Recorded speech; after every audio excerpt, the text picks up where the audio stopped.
Yes. Let the hate flow through you. Yeah. I feel like I should have something on too. What do you mean have something on? Like a mask or something? Do you like my... You're in costume. This isn't a costume. This is preparation for tonight. Yeah, I'm wearing my evil emperor outfit. Well, that's what I mean. Like, Yeah, we're talking about feminism. do you have a Stormtrooper mask? You ready to trigger some people tonight? Oh my god. Power's on. Power's on this time. Oh yeah. I double checked that. The government can't come in and shut us down remotely anymore. That's right. Arms are tightened. Double checked. Yes. Because we know it's the man. The government sabotaged us last time. I know. They almost got us. I felt my balls tighten. I mean, it's nice to feel my balls get touched, but right. I thought about this episode when you first shot it to me. I was like, I don't know if I have many talking points for this because I usually stay away from the whole feminist movement. Yeah, because it's one of those things where if a guy brings it up, every woman's going to be like, well, you don't know. So I just never really was like, whatever, I'm not even going to get into it.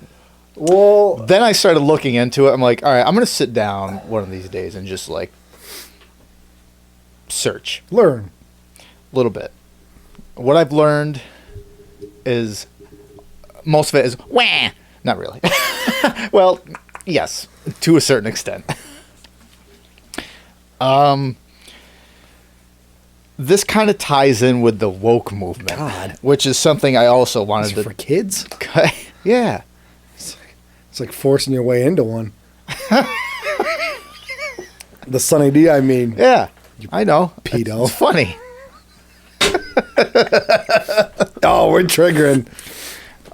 Shots fired. Speaking of that, I don't mean to go off topic really quick. You realize pedophilia, whatever you want, pedophiliacs, whatever. It's going to be a movement. Watch. There's a flag.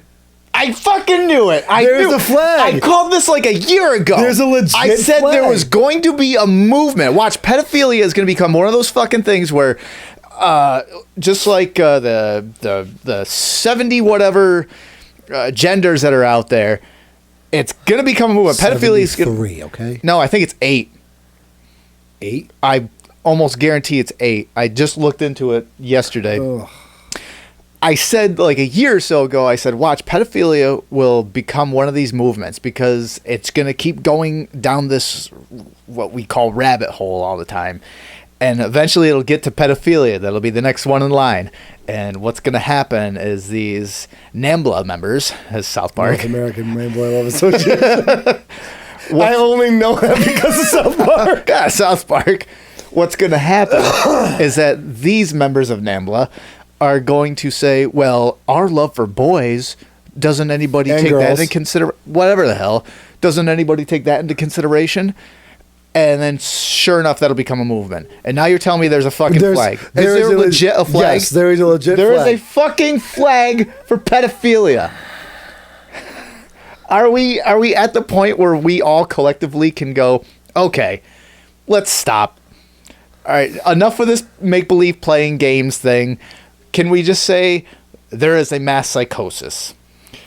And There's something in the fucking water. I don't... That's why I don't drink it. I drink... you guys see me every podcast. Sunny D. I have a Sunny D. It's, Every podcast. It's like drinking water from Dasani, which well, is it's like Yoo-Hoo. Pepsi or Coke. Oh, no, Nesquik. Yoo-Hoo's real chocolate milk. Yeah. Oh, no, wait. Yoo-Hoo. No, Yoo-Hoo is chocolate water. It's chocolate drink. It's not chocolate water. It's chocolate drink. It's like purple. What is it? Grape drink? Purple drink. Yeah. That's my favorite. Grape Kool-Aid. I consider, or I looked at a lot of the feminist stuff, and I wanted to, you sent me the feminist idea, and I kind of wanted to touch on the whole woke thing, but the more I looked into this feminist thing, it kind of falls in, modern feminism. Modern day, yes. Yeah, it kind of falls in with the whole woke movement. The first thing I'm going to bring up is the obvious one that is all over, and it's the feminist shoehorning in Hollywood films. Oh my God. pushing the propaganda. And it's the political agenda. It's specific Hollywood films. Batman or Batwoman now. Yep. That one. I think that was is that a Netflix or one Netflix? Of those? Yeah. That one where it's a progressive woman saying what one of the lines in it was this whoever it was the chick that was supposedly becoming Batwoman. Yeah. I think it was Alfred, looks at Alfred and said, can you fix the suit? And he says, well, the suit's perfect as it is. And she says, no, it's not until it fits a woman or something like that. Or then it is. Something along those lines. See, oh, God. Like, all right. Hold on. Just on touch base on that really quick, because that just fucking irritated me. The fact of the matter is, like, I could see making a Batwoman, a Batgirl movie. Mm-hmm. Because there was a Batgirl. Yeah. How do you fucking push an agenda past what's already been made? Batgirl came out fucking years ago. Right. Decades at this point. For decades there has been a Batgirl who progressively fought crime, who did everything Batman did. Mm-hmm. When the fuck did we lose sight of what was already there? That was my biggest thing. The empowering. Because I know that's how I spun it to you. Shout out to Free Bear and Hot Wings, because that's where I heard the story about the 30-something-year-old grown man breastfeeding. That's an older story, actually. You sent me that, and that was something that I saw. I don't know if it was... Well, the reason it's come to light... I don't know. I specifically remember Hodge Twins covering it. It was been uncovered by a few people, but Hodge Twins, that was a hilarious video. But, Hodge Twins. But watching it is... I would love to sit down. You know what would be great if we ever got to that level where we can actually sit down and do a podcast with those guys? Hodge Twins? It'd be a fucking riot. I'm telling you right now. I think that would go along the lines of nothing actually getting accomplished. I don't know. I think we would touch on much. I shouldn't say nothing to get accomplished. I think there'd be so many opinions in that podcast, it would kind of supersede factual information. Oh my God. I think he's deflating. There. Oh my God. That little nugget, when you're doing the line. Right. It just kind of gunks up there and you're like, I can taste it. Oh yeah, the way cocaine's a hell of a drug. the man breastfeeding. Well, it's so real quick. The reason I brought that up, the reason I shot that idea to you, was because you're right. I remember it being covered a while. I remember it coming up a little ways back, Like not too long. So I'll say within the last 3 to 4 months. I remember it hitting the it making waves. I guess you could say.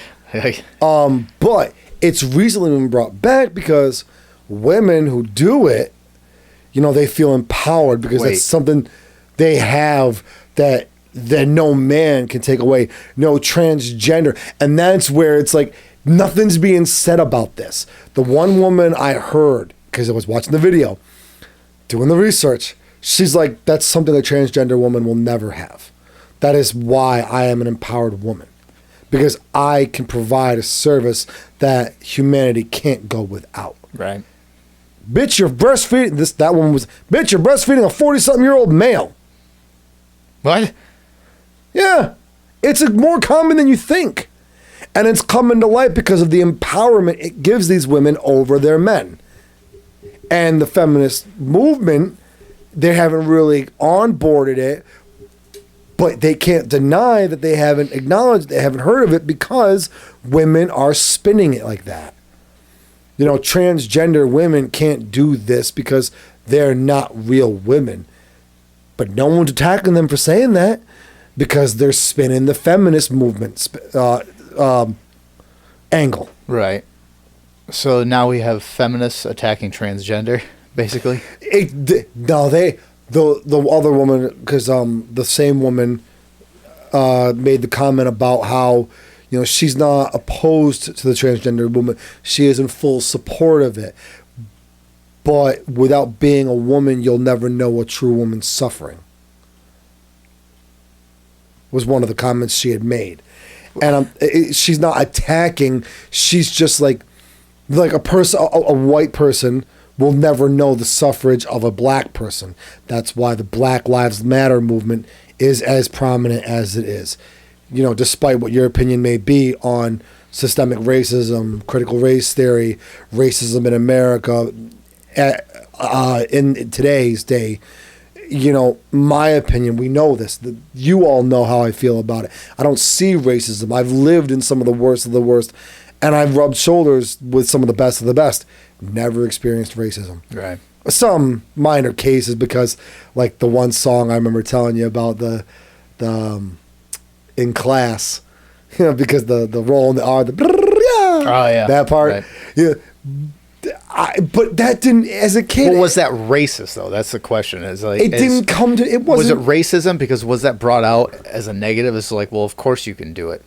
No, it was actually something somebody took pride in me being able to do because of my ethnicity. They thought, regardless, I'm digressing, but you know, like, so she was trying to make the point that she's not attacking, she's just trying to emphasize her point. Right. You know, this is a woman's thing, that they can feel, you know, the empowerment it gives them, the feeling of being able to provide, you know, that even up to 30, 40, however fucking old some of these guys that are doing it are, they have that ability. When's the creep factor come in? When you who's hear the creepier one there? When you hear the suction noises. That's when the creep factor comes in. Is that Pornhub? Oh, what the hell are you watching? No, dead seriously. The videos I watched, like the woman actually explains, as like the one woman I watched do it. I paid her like $20. Thanks, sis. Dave Attell. So I had a few dollars. So I was watching my sister breastfeed for $3. No, but like she goes into like detail, like, you know, right now he's putting the nipple to the back of his mouth, you know, and he's just gonna move his jaw up and down. And once he gets a seal around his lips, gets it moistened, he's gonna just move his jaw up and down. And it's gonna cause the suction, and then you hear, and it's like ASMR. At that point, honest to God, every time I like. Because there's a chill on my spine, and I'm subsiding it right now. Just for you. Look it up. Look it up. Don't look it up. Watch it. I don't want to see it, but I'm probably going to look it up after the show. You're going to look it up. I'm telling you right now. So I can go and I want to see this again. What's sad is, like, because they're trying to put science behind it, like, not science, I guess, like maternal. Pseudoscience? I don't know if you want to call it pseudoscience, but it's more of a maternal provisional instinct, I guess you could say. Like, this is something, like, because the one guy, he was like 30-something years old, early 30s. He breastfeeds 3 times a day because it makes his day better. It wakes him up in the morning. You know. Who the fuck wouldn't love waking up to suck on a titty in the morning? Fuck, if I could suck a titty right now, I would. I'd be feeling better. But you got a titty I could suck? It really makes it hard to be objective when I hear things like this. But try to play devil's advocate. Like, seriously, I can watch every interview, I can watch every article, but as soon as the guy starts doing that and makes the sound, done. Stop play. Download. But no, you're right. It's hard to be objective. I don't know. It's so fucking confusing. Like, cause I don't know. Of all the things to You know what? That doesn't sound like a mental illness. It sounds like a sexual fetish that's brought out into the public eye and be like, no, this is a normal thing.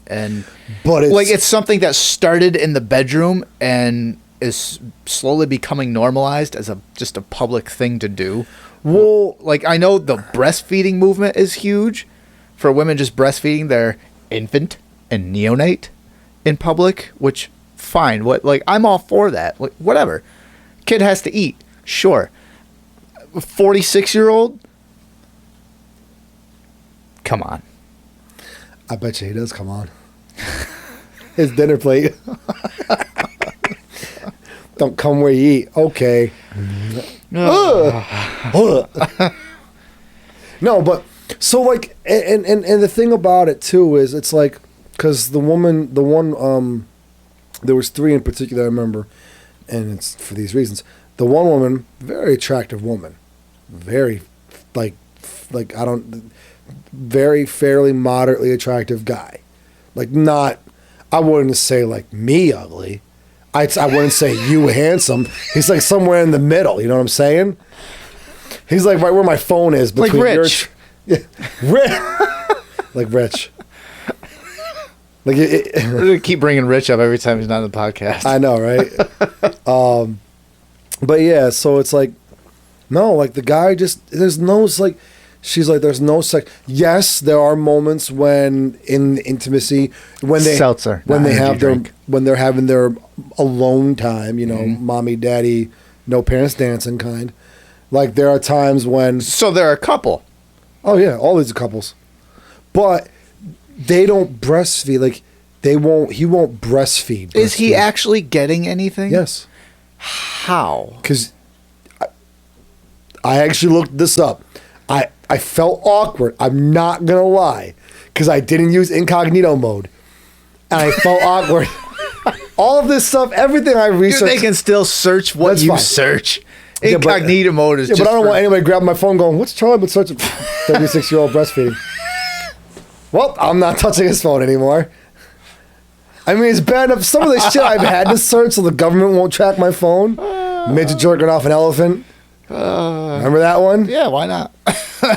Finally tasting the blue waffle. All of this stuff that I've had to search so that when I do look how to bury a body, they don't go, oh, well, that's kind of normal Charlie. Probably going to be a midget. No. Little person, sorry. Yeah, they are. They are littler. But so like during the sex, when they're being intimate, he won't breastfeed. Like he'll play and do the normal foreplay. We all know what we mean. He has to, all right. You know, a little nipple licking. He has to get squirted on by his nipplage. If this is a fucking weird rabbit hole. Oh man. This Like I felt dirty going down this.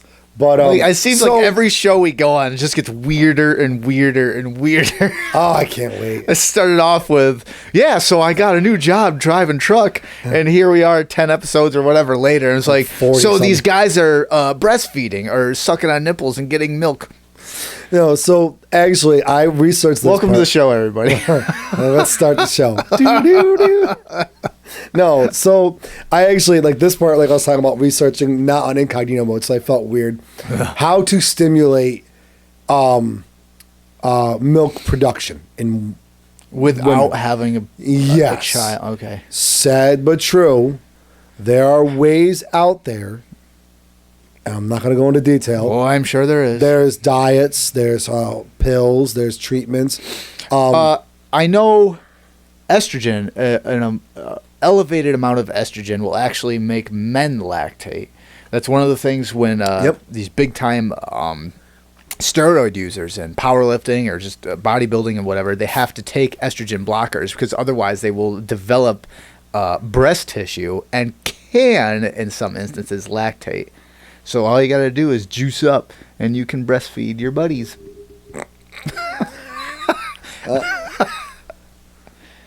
That's weird. Fuck, dude, I don't give a shit. Anyway. If I juiced up and I could produce milk, hey, James, oh, you fucking dick. Didn't 3 strikes in the show, David folks. Tell Oh, yeah. He did a whole he's skit like- about, like, that's one reason why guys don't make or breastfeed. or beer. No, it couldn't be beer because then your buddies would be sucking on a nipple, then you hit a bump on the ride home and they'd be sucking your dick.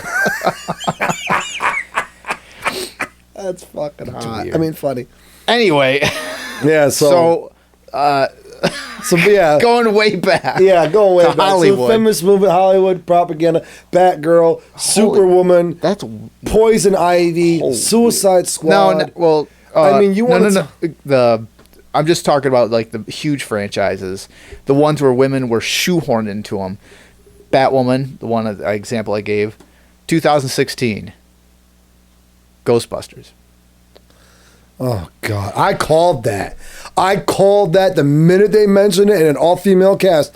Before the storyline, before Dan Aykroyd made comments about being on board for another Ghostbusters movie before all that stuff even hit the headlines. I know we talked about it. I said, really? All female cast? I'm all for it, but they're just pushing the female propaganda. I think that was pretty clear from the get-go. The feminist movement? No. What? Not propaganda. What's another P word? Agenda. Psychosis? Because that's what you have right now. Agenda. The female. That's not a P word at all. Girls pee, so there's a P word coming out of them. All right. Ghostbusters, I gave it a chance. I like I said, I think everyone knew what was going on here when we saw what they were doing. But I was like, all right, I'm going to watch it. Yeah, I didn't watch it as a Ghostbusters movie because I just had a feeling it wasn't gonna be the original two Ghostbusters. We'll go out and say, because that was a group of actors that had worked together a lot before in Saturday Night Live and other movies, and they just worked well together. They went into this movie and it felt organic. This one, as a generic comedy, it was fine. But as a Ghostbusters movie, it was terrible. And it flopped, not unsurprisingly. There were going to be people that wasn't going to watch it because they took the name Ghostbusters and they're like, and there were going to be the hardcore fans who were just going to reject it no matter what. Yeah. I watched it. It wasn't great as a Ghostbusters movie. Like I said, it was terrible. The problem is that the director, what the hell is his name? I can't even remember. I should have wrote it down, but the cast and the director both blame men for being misogynistic and why the movie didn't do so good. Yeah. Oh yeah. That was the first defense is like, well, the reason it did bad is because everyone is misogynist. The fuck? Or the movie just wasn't good. That is a possibility. The entire female because audience it wasn't that didn't good. Enjoy it.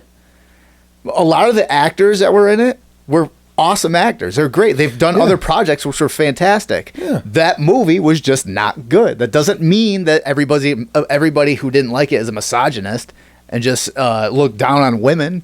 It just means the movie wasn't good. Exactly. I watched it. I actually rewatched it recently because I saw the trailer for Ghostbusters Afterlife. Now that I'm hoping erases the debacle of 2016.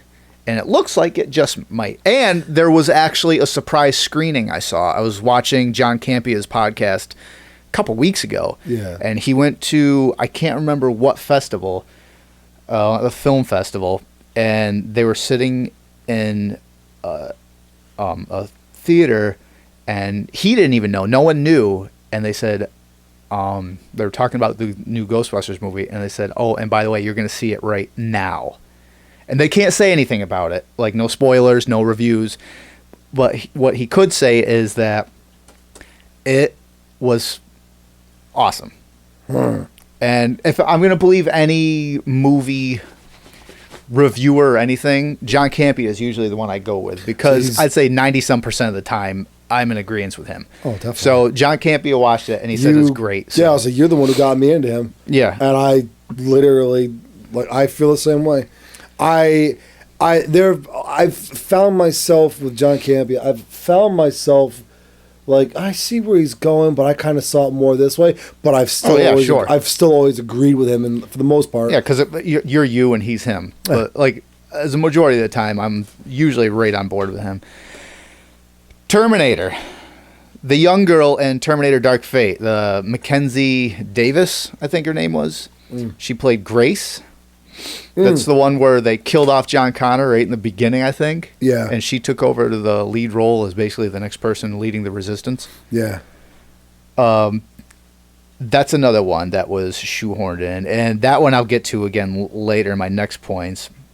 Star Wars, Rey, which Rey was acceptable. I was okay with that. The one I wasn't okay with was the Vice Admiral Holdo. The purple hair one from the one that drives the starship into the other. Yeah, the purple hair one, who during the movie she's very arrogant. She talks down on Poe Dameron. calls him a flyboy. One thing that's pointed out in the movie is like when Poe just goes up to her to say, "What is our plan here? What are we doing?" And she just talks complete trash to him and puts him in his place, quote unquote. And the first thing she brings up is, "Weren't you demoted by Princess Leia? Blah blah blah." Yeah. All he did was ask what the plan was. That's another one. Don't really get me started on that. A big one, which is a flop in the Marvel universe. Scarlet? No. That had to do with the streaming thing. Captain Marvel. Oh, God. And specifically not Captain Marvel, the character. Brie Larson. The actor. The actress. Yes. She is notorious for being a feminist. She's during interviews. A porn star? No. Didn't she do a porno? Not that I know of. If she did, this is like some weird compensation for her degrading herself like that. And now she's a major feminist. But she's gone on record during the Avengers or something to that nature. She was sitting with Chris Hemsworth and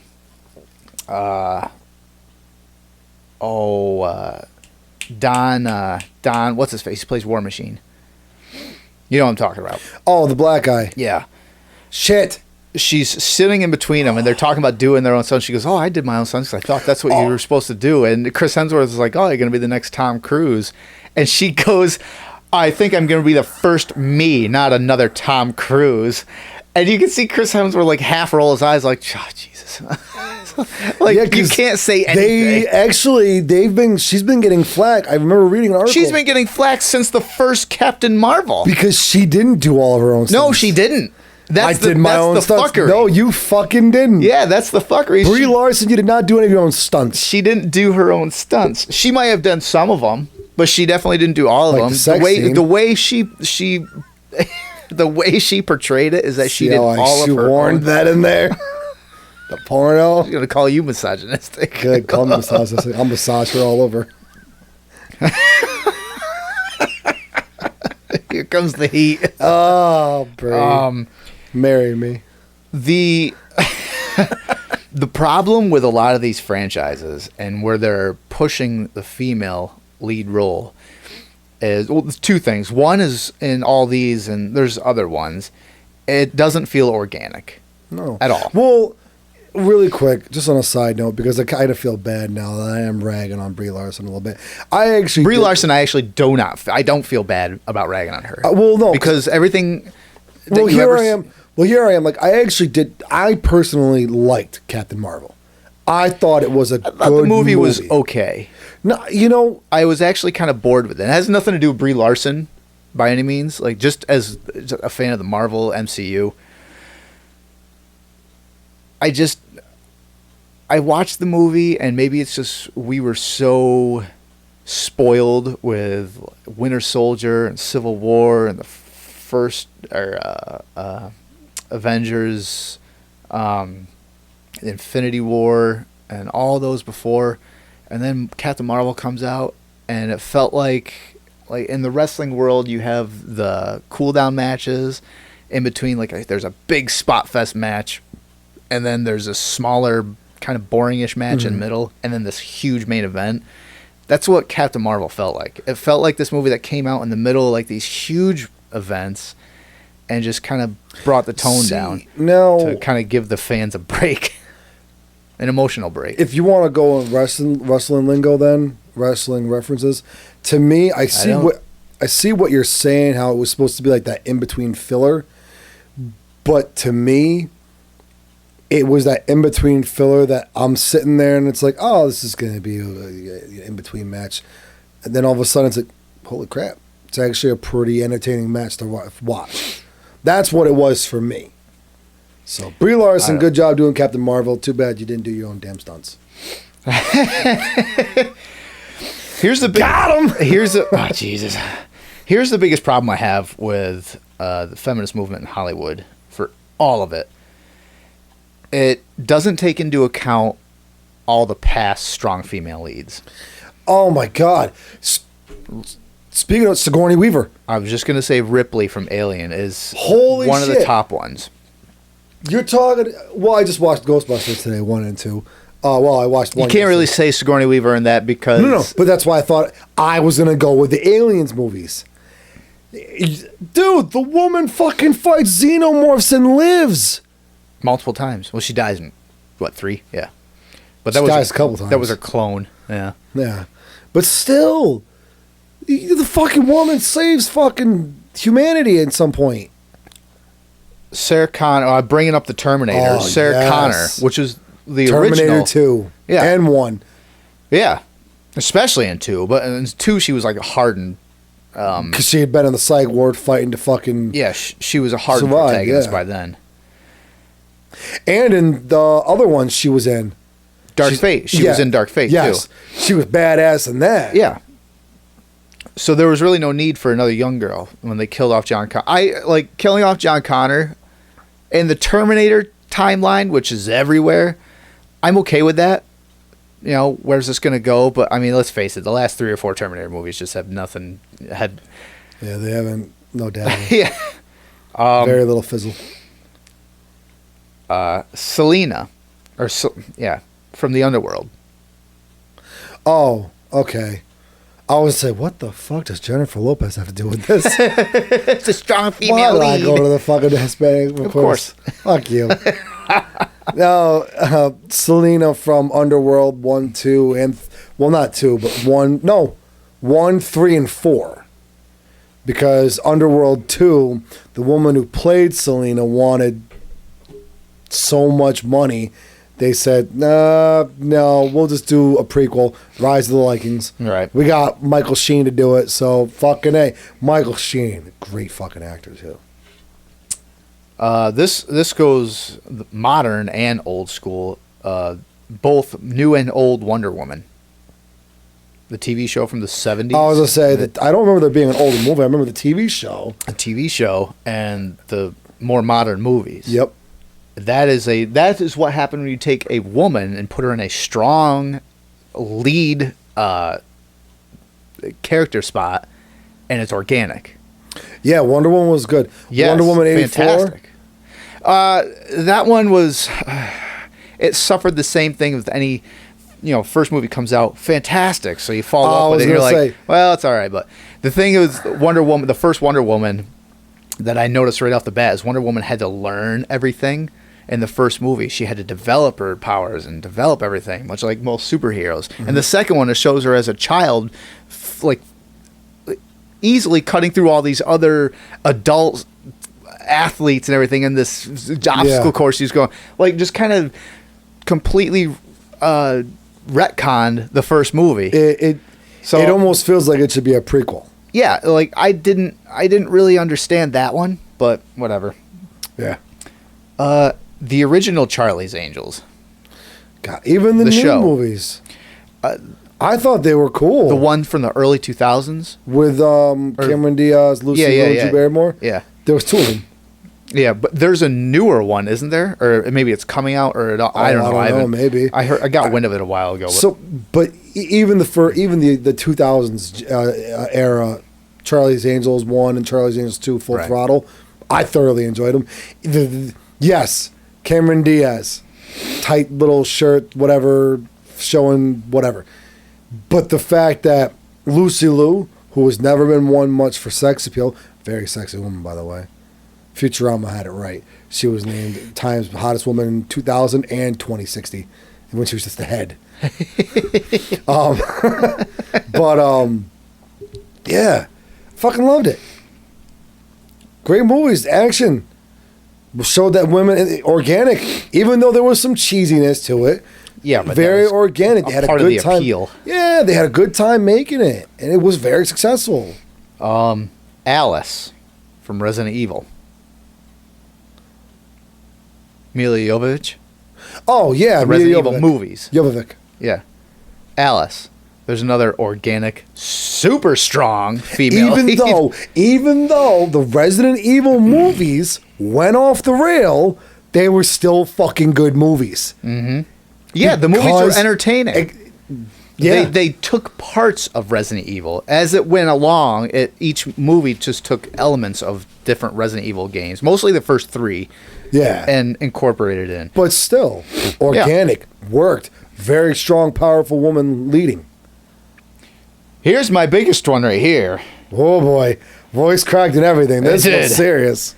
Every final girl in every, specifically slasher, but horror movie ever. Let's go with... Because a majority of horror movies end, the antagonist gets killed off or at least stifled for a little while by a woman. Let's go with the 2 most iconic. Can't even remember. Halloween. What's the sister? No. Laurie Strode. Strode and Nancy. Yeah, I would Nightmare on put Elm Nancy. Street. Yeah. Nancy. Yeah, because the most popular one for Friday the 13th would be Tommy Jarvis. So, but even then, most of the time it's a woman that kills him off, but the returning character is Tommy Jarvis. Yeah. But yeah, Nancy. What's her last? Carrie? No. Nope. Drew? No, not Nancy Drew. Go Nancy Drew. No, I can't remember her last name, but yeah, for those 2, definitely. 2 most iconic. Hellraiser, fucking beating the hounds of hell, is a fucking woman. Yep. And Friday the 13th, part 1 and 2. 3 was Tommy Jarvis. No, 4 was Tommy Jarvis. 3 was a woman and her younger brother. I don't remember what her name was, but let's get even more recent, early 2000s. 4 was sort of a woman, but that was Tommy Jarvis. 5 was Tommy again. 6 was Tommy again. 7 was the girl who... That was supposed to have been Carrie. The original idea for part 7 was Jason versus Carrie, someone that had psychokinesis. Oh, the blonde daughter, yes. Yeah, but it ended up... They couldn't use Carrie, so they used some other random... But it was another woman. Yeah. 9 or 8 was another woman. 9 was a woman in the beginning who was just an agent. They got Jason to chase her into the one spot, and the FBI came in, blew him up. Yep. But the end was a guy. 10. There's that female cyborg. So yeah, sort of. She fights him and kicks his ass a little bit. Yeah. The remake was a woman, and Freddy vs. Jason was a woman. The blonde girl. Welcome to my world, bitch. Yep. And she fucking... That was more Freddy was... Jason was kind of the gray character in that one, and Freddy was the main antagonist in that. But anyway, so those are... And then going back, Alien, because the first Alien I consider a horror slasher flick, because it has a body count, be it a small one. It's got a body count. You don't see the killer until later on in the movie, toward the third act. Yep. And it's very dark. It's what's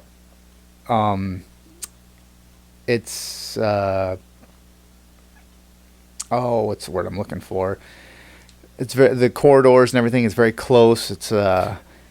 No, not narrow. Claustrophobic? Yep, it's claustrophobic. And that's fear. There's your final girl there happens to be one of the more stronger characters in movies in general is Ripley. But Texas Chainsaw Massacre is kind of a weird one because at the end of that, there's a final girl, but she's kind of lost it completely at the end when she drives off in the back of the pickup and she's just completely broken down. So that's a little take it either way. Look at the one Texas Chainsaw Massacre they did in 3D. Where Texas Chainsaw 3D? You mean the old no ones? Or one of the newer ones? It's one of the newer ones. Not one of the newer I haven't seen like the last 3. Basically it's her cousin. She comes back to inherit the family estate. From the first one? No, so which one? I'll have to watch them. Yeah, this one is basically the town and these drunk fucking hillbilly cops and stuff like that all go up to the house because they realize what the guy was doing. And they gun the family down, they burn the house down. Well, this baby like the mother of a baby is trying to get out, and she ends up getting shot or something like that. Well, she puts the baby down, and a couple that are part of the mob take the daughter and leave, raise her as their own. While comes to find out, the grandmother or whatever was always aware of who she was and where she was and left everything to her. Leatherface is actually in the basement, and she had been caring for him. Because he's in that one, it's supposed to be like he's developmentally disabled. Mm-hmm. And Leatherface has always been mentally disabled, murderous, I guess, one way or another. Yeah, yeah. She one of the kills is Leatherface and her end up getting chains wrapped around this dude, and he gets pulled into this shredder, and it shoots him, and it's supposed to splatter at the screen, right? 3D effect, of course. So, my personal put on here, I put Elvira. Fucking A. That's just like just because I'm such a huge fan of hers, though. I wouldn't say I'm a huge fan. I'm more of an average size fan of hers. You're just full of jokes. But it's perfect. Here's something that it's fun size. Through the feminist woke movement in Australia, there's a 7th grade class. I don't know if it's a whole grade or just a class. They had to sit down in an auditorium and watch a film about the feminist movement and how women are held down, held back. At the end of the film, the teachers made the 7th grade boys stand up and apologize to the women on behalf of the male race for everything they had done to hold them down, basically.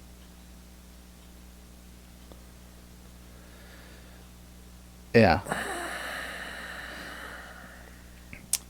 I heard a phone call from one of the mothers from it talking about what happened, and they asked the mother, it's like, was your boy like embarrassed? And she's like, not so much embarrassed, but confused as to why he was apologizing. Well, because it's 7th grade. You're fucking, what, 12 years old?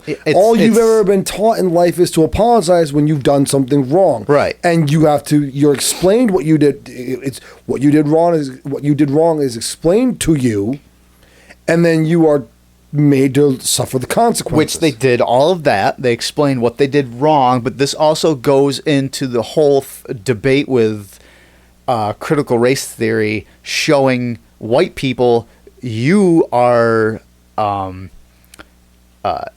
guilty of all the sins that your past ancestors did. So you are racist because maybe your ancestors were slave owners.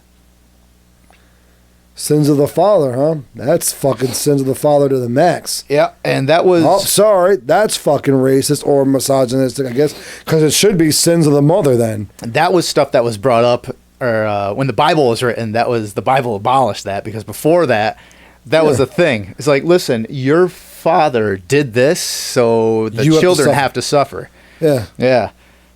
I would love to stand face to face with one of those teachers, either male or female, who made those boys stand up and apologize. I swear to God, I would forcefully make love to their mouth. You know what I find with my fist. You know what I find interesting is that a lot of feminists, when you watch them, a lot of modern feminists, again, like I stated in the beginning of the show, this isn't the first wave feminists, like back during the movements of the 40s, 50s, 60s. Well, even well before that. Because that was trying to also be in the workforce and contribute, and that's a completely different argument. Now, the things they're fighting are more slogans and terms. Like, you can't say men are inherently stronger than women, physically stronger. You can get a flag for that.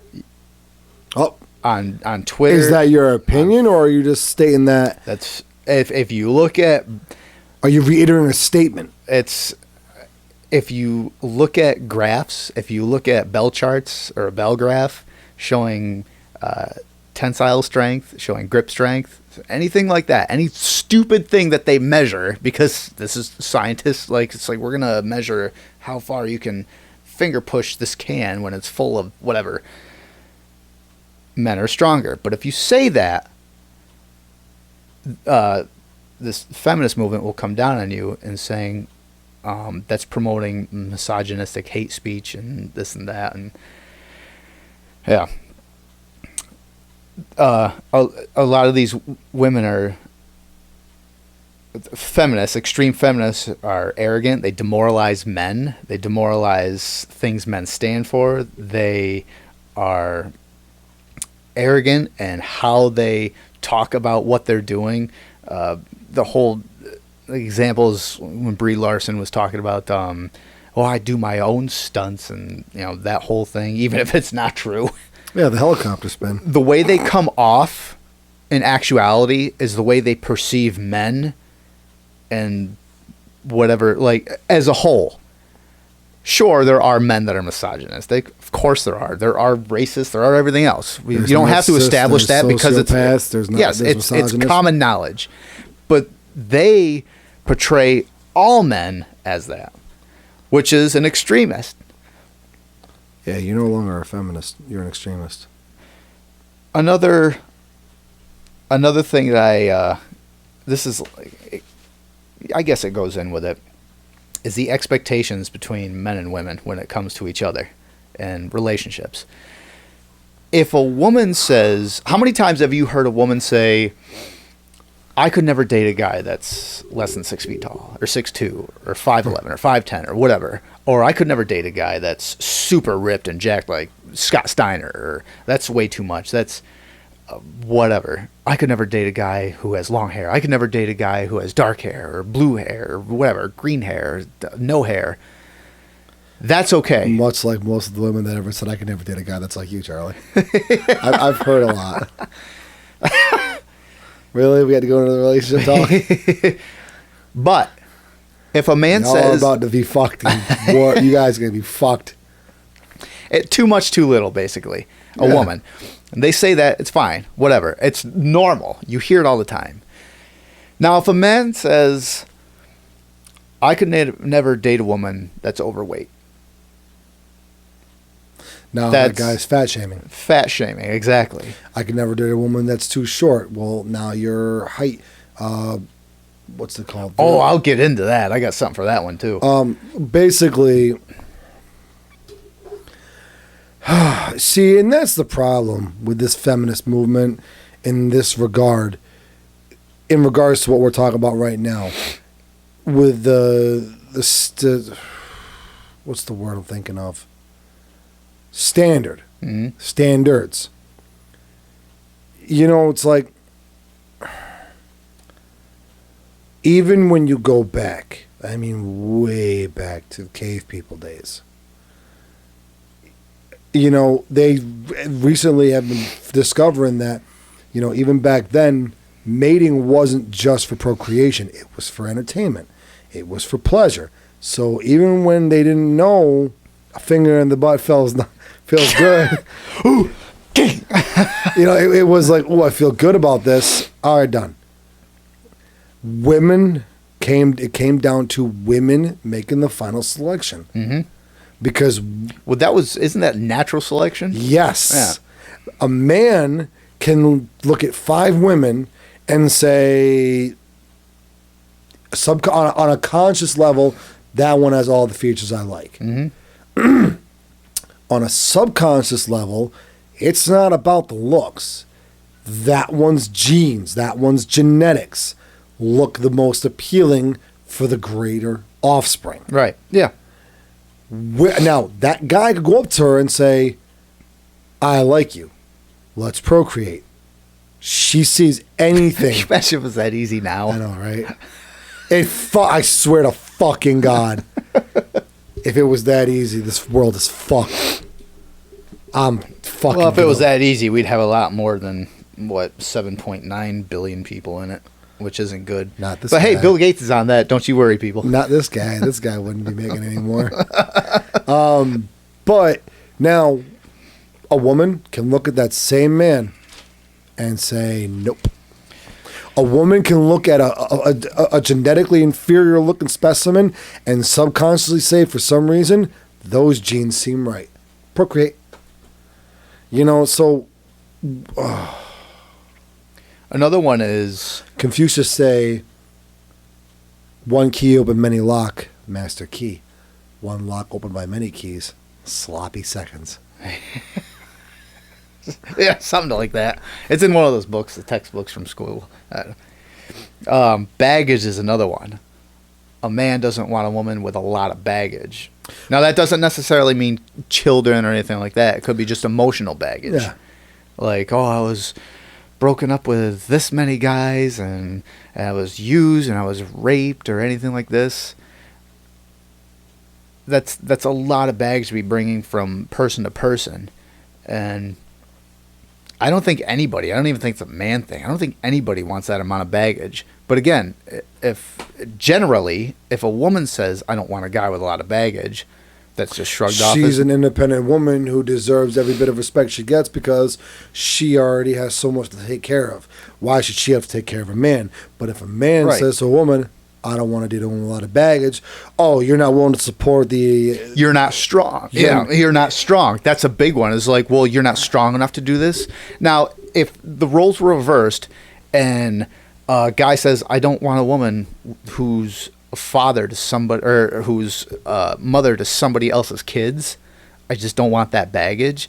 Well, now you're a weak man. You're not man enough to do whatever. But if a woman doesn't want to be with a single father... Yeah. She's a strong, independent woman that shouldn't have to take care of some other woman's mistake. Right. It's the same exact scenario, but a completely different argument. Well, let's go a little deeper. Fuck the stereotype. Let's fucking rip the lid right off this, okay? Oh, no. How about the fucking gives and how about the gives and takes? Can we at least burp it first?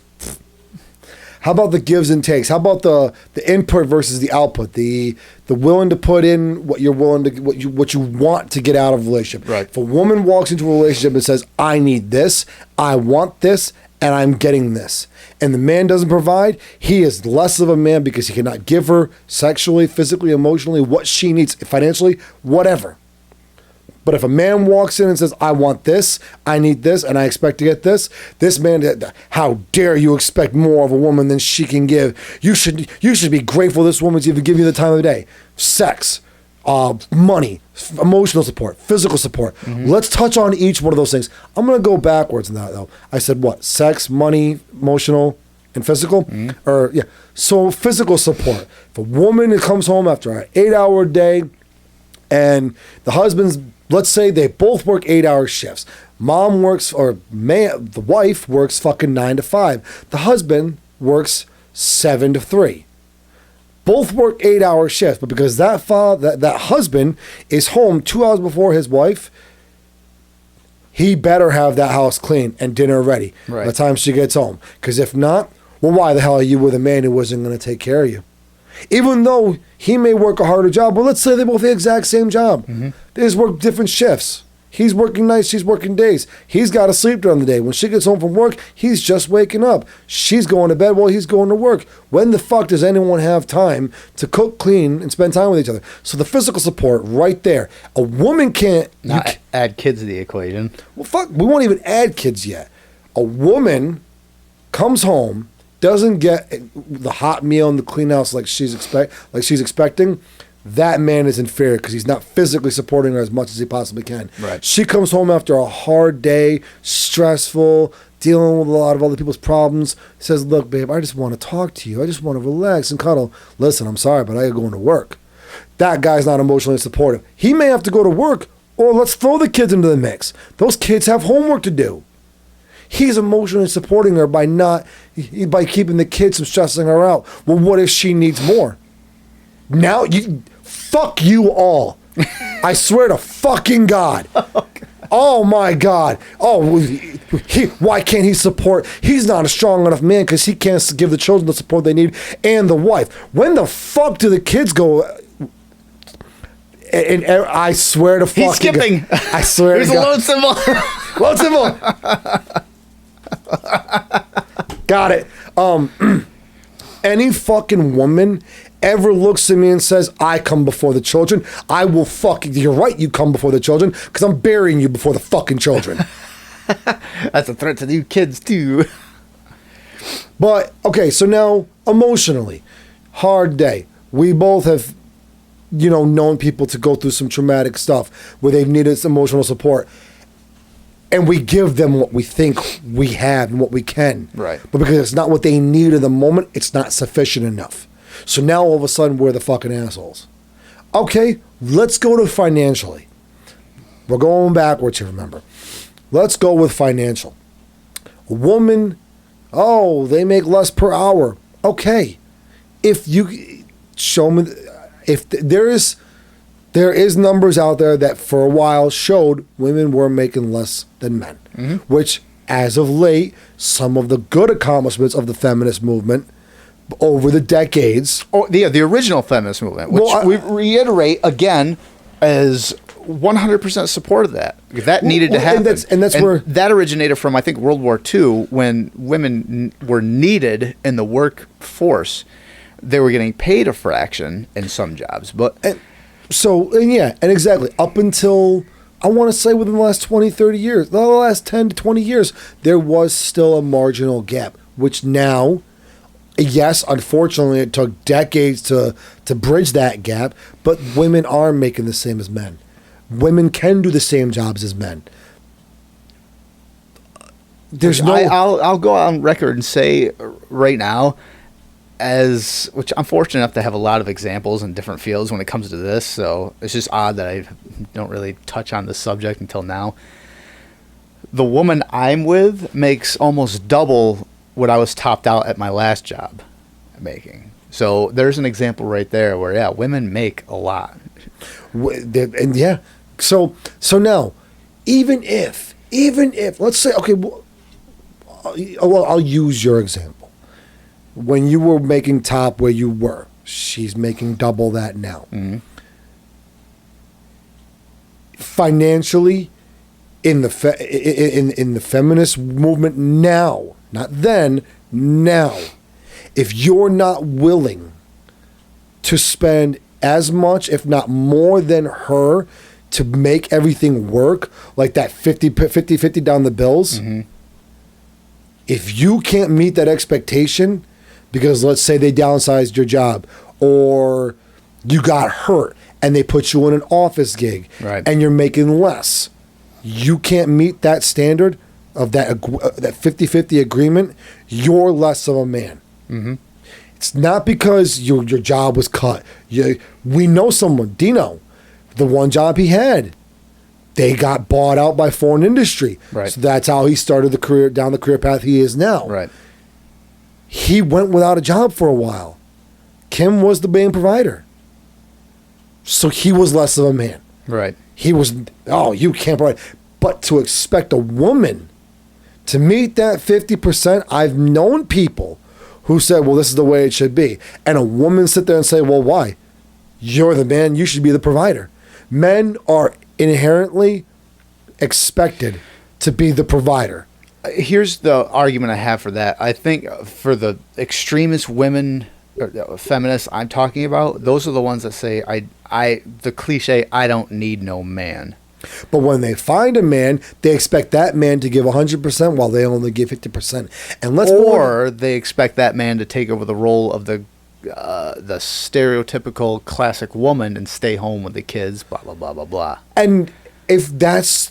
See, now that we're talking about two different groups here of feminists. So the extremist, and you're right, but an extremist will sit there and find the flaw in that argument. In anything. And say, well, if that's my household, you have no right. You're a misogynist for thinking I should be putting in for him as much as he puts in for me. Right. So now let's go down to the sexual aspect of it. Last but not least, a woman, look at TikTok. Oh my God, TikTok. thirst traps, Nothing whatever. that comes up on my TikTok is anything to do with any kind Well, of. It's mostly satire or political I see or everything. financial, business, whatever. And that's why I love it. I don't know what the algorithm is for finding out what videos person wants to watch or like, and kind of get. I see Whatever you everything. watch is that's something else. A whole meta. Anyway, go ahead. I've seen every type of video, from gay propaganda, transgender, whatever, transgender, black, white, Asian, Hispanic, gay. I already said gay. Gay sorry. again. Little people, fucking disabled people, porn stars, religious people, political figures. This is all one channel. No, this is just all the fucking videos I see. But as of late, you know, like I've been seeing these videos. I've seen a few videos where it's like, so if a man comes up to you, if your man comes up to you and says, I want to have sex, and you don't want to, what happens? We don't have sex. Mm-hmm. Well, if you go up to your man and say, I want to have sex, and he says no, what happens? Oh, we have sex. Because that's not right. He says no to me. Yeah, I know. So you can sit there and string a guy along, let's say once a month, giving him sex. Because you don't want, you feel it's like women will use it as a power play. Like a lot of these feminists, extremists, will use it as a power play. Mm-hmm. Like they have you have to earn it. All these videos, like, you guys want to turn your woman on and have sex with you more often, cook, clean, take care of the kids. Bullshit. No, that's not a payment for work. That's things you should do anyway. That's just a normal daily activity. And that's what I'm getting at. These women, it's like these saying, extremists, these feminists are saying, you want to get to my cookie, you want to get my treasure, you want to have more sex with me, blah, blah, blah, blah. I want to have sex all day, every day, but you got to earn it. You got to do all these things to prove to me that you deserve it. Fuck you. Making sure my kids are fed, clothed, have a roof over their head. I will do that day in, day out. Make sure my wife has her fucking lunch made. Make sure my wife has brand new clothes whenever she wants. I will do all that shit because I want to. Right. Not because I expect sex out of it. But when you've got these people these women that hold this authority over men sexually, sit there and say, well, the man wasn't giving you sexually, wasn't providing enough for you sexually, so you cheated on him, or you left him, or you divorced him, or whatever. It's okay. I actually today, it's so fucking crazy. This is why I brought up sex last. I saw a video of a woman sitting there. She's a feminist. Because I watched a lot of her videos. I only cheated on my husband for 3 years and then left him because he wasn't satisfying me sexually. Mm-hmm. One of the comments from a woman, and she responded, you're gonna laugh at this, was, well, did you ever communicate that with him? Why should I be the one? She responded, why should I be the one to tell him what it takes to make me get off? Okay, so it gets better. It gets better. She goes, well, my husband and I, you know, even though we've had our ups and downs, we've always been very physically happy with each other because we have an open communication. She literally messaged back, this is the fucking husband. Get off my page, you sexist asshole. And she did the $, $, H at symbol 1 bat and a 3. Right. Like, you just what? So this is the husband. You get off my whatever, you sexist asshole. That was probably that conversation. That household was like, "Will you deal with this? I'm tired of it." Yes, honey. But no. Now, if a man cheats on his woman or leaves her, for the exact same reason, he's a piece of shit. Right. He's a scumbag. All he ever looked at her was as a piece of meat. Again, most of this that we're talking about is a generalization across the board, because there are examples for any argument you have in regards to any of this or anything that they're going to be like, well, there's this instance and that. But as a generalization, yeah.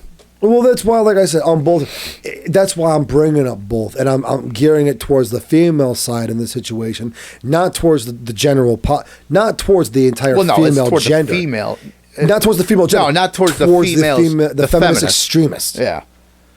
the feminist extremist. Right. The ones that will sit there and say, it's okay that she cheated. It's okay that she doesn't have a job. It's okay that she does this. It's okay that she doesn't do that. It's okay that she goes to what, women have gotten away with fucking murder because of hormonal imbalancements, psychological disorders, PTSD, stress, menopause, whatever. Women have gotten away with stuff. Yeah, but then so men have gotten the same way. Maybe not stress or anything like that, but any kind of psychological disorder. Yeah, a lot of that. If it's not easy to disprove. The point I'm making is a lot of these feminist extremists will explain away any and all fault in the female gender. Yeah. If there is any.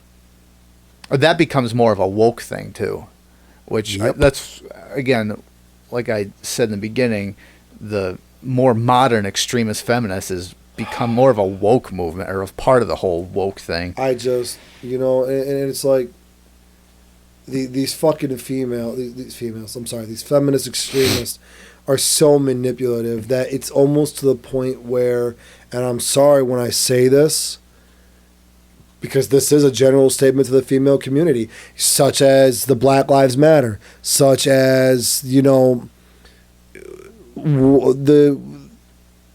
vaxxed versus the anti-vaxxed.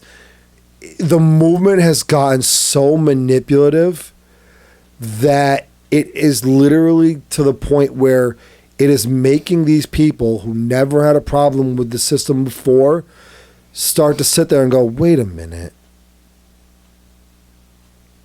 There's something, I am being victimized. Mm-hmm. Like there was Charlie Kirk, you know who that is. Him and I forgot the girl's name. They go around campus to campus, to colleges, they do a lot of speeches. There was one video I saw on TikTok of a black woman who was a veteran, who sat there and was getting mad, wouldn't speak to the black woman that was with Charlie Kirk, was only like kind of verbally attacking Charlie Kirk. Like, you're going to sit there and say racism. He goes, so what can I do that you can't? She wouldn't give an example. Mm-hmm. He goes, as a man, as a white privileged male, what can I do that you can't? All she kept screaming was about how feminists, the sexist, the racist, the critical, all that shit. About how it was against her. She goes, she had to fight and struggle for everything she had. He goes, and I didn't? She goes, no, you didn't. He goes, you don't know my story. She goes, but what are the benefits? Why am I not being rewarded? He goes, you are. You're a veteran who is collecting full benefits, who has a good career because you made the right choices. Right. You worked hard and you're being rewarded for it. Well, that falls in with the whole white male privilege that is, again, with the 7th grade thing, pushed across the board from a lot of these extreme leftists and feminists and whatever movements. It's like, well, because you're a white male, you have privilege. What privilege do I have? It's privilege. There's no actual... There's none. No. And, back to the feminist movement aspect of it and the extremist situation, we literally have transgender in the Olympics coming up. Uh-huh. Which... There's going to be men. Huh. Sorry. I do apologize. There's going to be transgender women competing against... Biological women. With extreme, and I say extremely noticeable differences. Was the I don't know if it's track and field or track, something like that. There's the one video of that black woman running against all other women, and he is noticeably 4 or 5 inches taller. Defined. I would say taller and much more defined, much more toned. I'm really ready for this race. Like one of those things.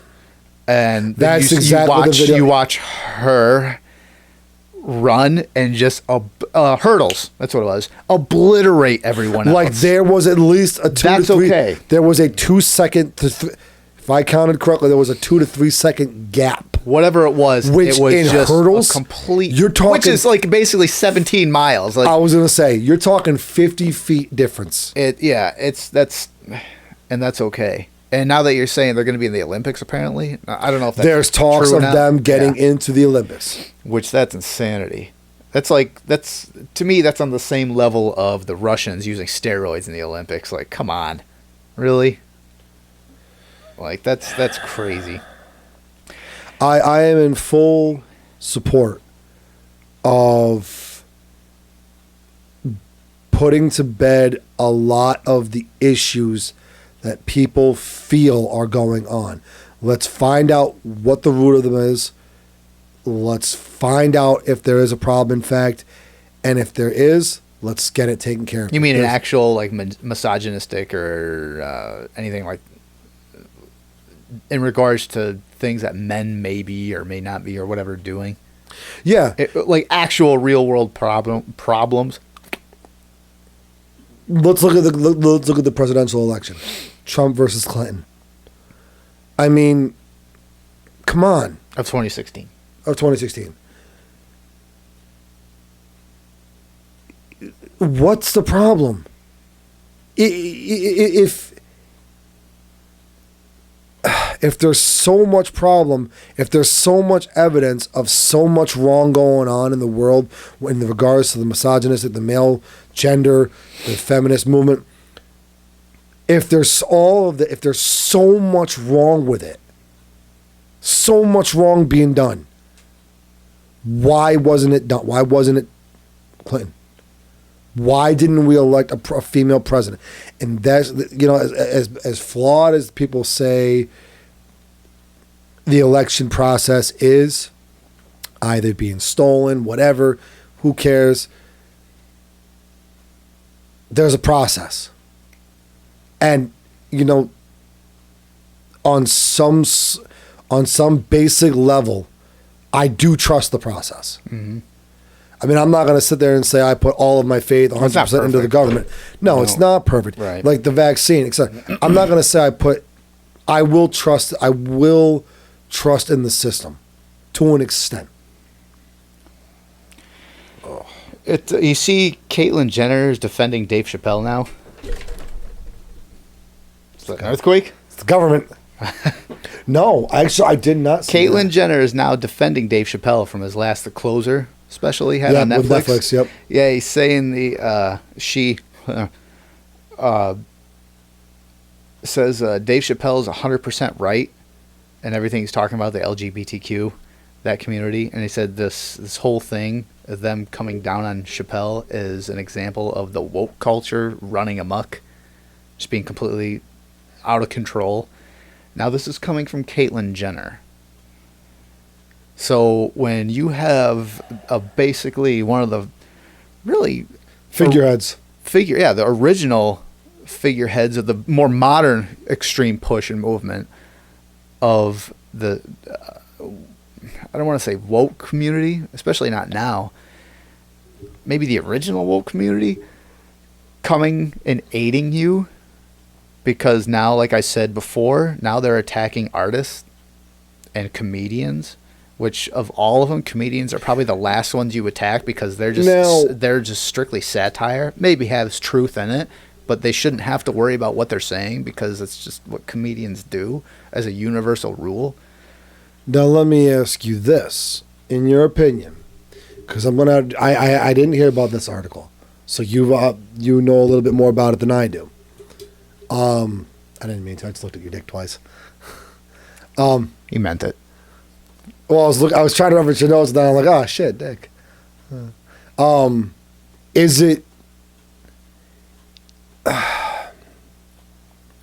Is it a genuine support? Yes. Or, and I mean this in the nicest respect, Dave Chappelle, I love the guy, great fan of his work. Is it because he's black? No, because Chappelle brought up in The Closer, he said he has no issue with LGBTQ at all. He goes, this is not an LGBTQ thing. He goes, if you want me to come and talk to you, which he stated during the thing, he goes, which I'm not getting much of right now. He goes, but I'll be more than happy to. I'll be more than happy to do shows with you or whatever. He goes, this is not an LGBTQ thing. This is more of a woke or cancel culture thing, because that's exactly what this that instance is. Some small thing that they didn't like taken out of this whole picture, this whole story arc or whatever, and spun around on him and say, well, we don't like that. Let's cancel him. You see the people that were protesting it outside of the show? Oh, yeah. And the one guy that says, I like Chappelle or something, they broke his sign. Oh, then he had the stick. There's, he's got a weapon. Like, let's talk about psychosis. It's crazy. I think Caitlyn Jenner was definitely genuine. Okay. Like, I think definitely genuine. Yeah, I'd have to read the article. This next one, have you? I have the article for it. Have you heard of the Loudoun County debacle? I guess. You'd have to give me a little bit of information. There was a sexual assault. Oh, in the bathroom. In the bathroom of a gender fluid. No, girl. There was the okay. Are you talking about where the father gets arrested in court, or for attacking the teacher or something like that? I don't know if the father got it. Was okay. If you're talking about the one I think you're talking about. I haven't been able to look into it, but basically, his daughter, a young girl, was. It was originally suspected to be beat up. Mm-hmm. She was supposedly beat up in the bathroom. Mm-hmm. Then comes to find out, because of the injuries that she was showing, they took her to the hospital and they ended up performing a rape kit on her. Right. And comes to find out she had been raped. Right. Because there was seminal vesicle fluid, there was semen present, and the assault was done by a gender fluid, is it? Gender fluid girl. Girl. Right. A boy wearing a skirt. Right. That's what it is. And the emails coming from the principal of that school. They wanted to keep it in-house. They were saying it didn't happen. They said, we have no evidence of whatever that this happened. But then they got emails from said principal that says, yes, it did happen, and they wanted to keep it under wraps. Yeah. Well, there was, they had a board meeting, I guess, and they weren't allowing the residents of the village or town into the board meeting. I'm trying to skim through this just so I can get it. Tuesday as media and most recent meeting Tuesday as media and was subject to thorough bag check and extensive metal scanning. Residents who wish to speak at the meetings are not allowed in the building until they're in the next group of 10 scheduled to appear, because there was a whole social distancing thing, so they were only allowing so many in. And they're not allowed to bring bags, purses, chairs, public social distancing to ensure physical distancing. This will limit the public seating in the school. Oddly enough, this is the only seating section that is socially distanced in the meeting room. The school board members, the media, and other attendees managed to sit side by side. Still, this means nothing for the parents who lined up in single file outside of the meeting room until their turn is to speak. Loudoun will claim that these rules are for safety, quote unquote, but the restrictions on speaking time and public viewing were initially put in place due to a meeting in June that violated the school board meeting rules on decorum as attendees chanted and interrupted the proceedings. The National School Boards Association cited that the meeting in a letter to the Biden administration asking the FBI to investigate a rise in quote unquote threats against school board members across the county or country. Attorney General Merrick Garland complied with the request. The NSBA later disavowed the letter, which likened the passionate parents to domestic terrorists. So now the parents of students in the school coming to speak their mind about, I'm not even going to say the kids, or any kids with, what's the hot term a few years ago, bullying, but this is just rape from a gender fluid. Yeah. Coming to voice their opinion and concern are now being called Domestic terrorists because they're pissed, especially when this principal, like I said, the emails have come out and said, yeah, they knew about it and they were trying to keep it under wraps. I don't know about any of you. I have a child in school, and even if it wasn't my child, if that had come out and happened in this school district, I would be first and foremost in front of that line, pounding on that door. I'd be furious. Especially if they were keeping people away or just at least slowing the process to voice your opinion. No wonder why these kids or parents are pissed. And to call them domestic terrorists? Wow. That's something else. It's fucked up. Yeah. I do remember, I did hear something about that. And I mean, I'm telling you right now, I mean, I would be incomplete. I'm sorry, this is gonna come across wrong, but let me be the first to put boot to ass.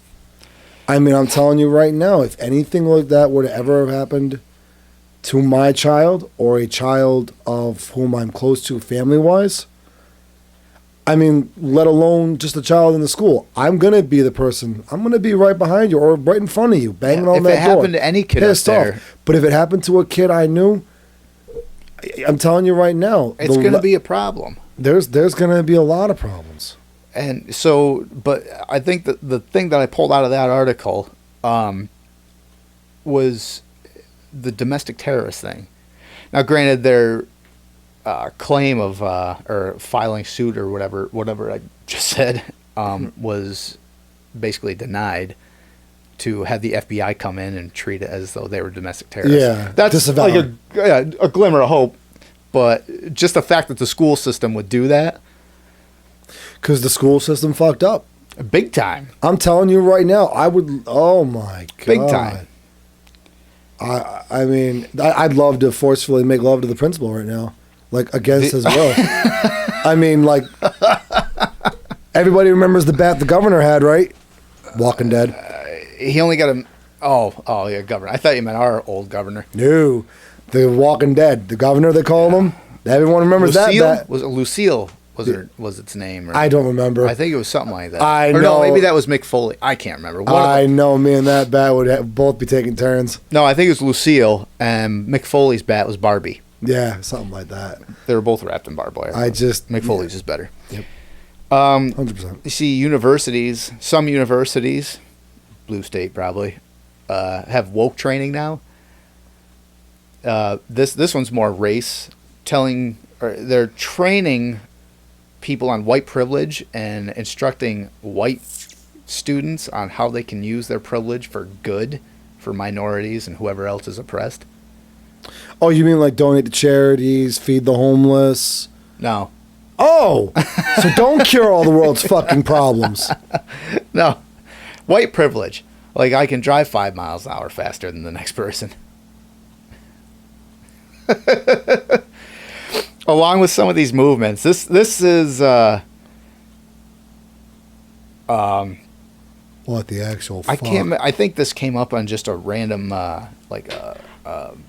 loop or whatever on YouTube, like just watching video, just chain searching. Coming up next and shit. The multiple movements by the woke community. The first one that kind of triggered this one is short women, or there's a short woman that says, so most of these are individual people bringing it up, but this is how these movements usually get started, like the whole NAMBLA thing from the beginning. Real quick. Please don't forget that. So the flag, the pedo flag. Oh boy. If I remember correctly, it's got like light green or blue, two different bars of like shades of green or blue. Represent the jail time. No. Oh. A white bar in the middle and two different shades of pink on the bottom. And the colors are supposed to represent the boys on top, the girls on bottom, Which, feminist, you better attack that, feminist extremist. Why do the girls... That's the move we should do is, like... Why do the girls got to be on bottom? Pin these, like, groups against each other. Let's just let them solve it. Like, let them sort it out amongst themselves. It's a cockfight. Sorry, a hen fight. I dare you have that male dominance speech. The Yeah, but then here comes PETA after us. The blues... Yeah, I know. The blues... There you go. Get them in the mix, too. Oh, I got... Bullpen. Yes! Oh. I just read that before you came over. Like, are you kidding me? The arm pen. The arm barn. Arm barn. Yeah. What the fuck ever. Anyway, go ahead. So yeah, the blues or the greens on top are supposed to represent their desire, their love for young boys. The pinks supposed to represent the love for young girls. The white are supposed to represent. The white bar is supposed to represent their. How was it worded? Bullshit. No. Oh, was I close? No. What's the submission? No. Submission? No. Sharpshooter. No. Texas Cloverleaf. Indian Deathlock. Is that racist now? I don't know. I used to love that move. What is it? This thing. Their acknowledgement of their feelings, but their snowflake. Zero drive or zero hippie. That's a hippie. Zero motivation to do anything. Oh, that's definitely hippie. Subhuman? Subtle? No. Subtle. Hold on. All right, go ahead. Talk a little bit. Go on to what you were saying. I'm gonna. Sure. Oh, why? I don't know why baseball came up when I'm looking up pedo flags. Sure. now you're adding pedo flags to your search. God damn it. Incognito. All right. Good luck finding it. One of the movements here is a short woman says that not being able to reach tall shelves in a store is oppression to short people. Well, it's not my fault you're so short. You know, actually, speaking of short, going back to talking about what we were talking about before with the feminist thing and male and female expectations and whatnot, and how females say, "Oh, I don't want a man that's too thin or this kind of hair, whatever," and male. One is a big argument was they were comparing two of the top ones for male and female. I was reading. One is females don't want a short man. The other one was males don't want an overweight woman. The big difference between the two of those, you can't help if you're short. Yeah. You can help if you're overweight. Some may be easier than others, but that is controllable. If you're short, you're short. And that they're not called pedophile. They don't refer to themselves. They're not. Of course they do. They're MAPs. Minor attracted persons. That's fucking stupid. That's bullshit. Whatever. They're kids sexer guys or women. Just wide-eyed. You know what? What? Oh boy. I feel violent. Like, these include nephrophilias.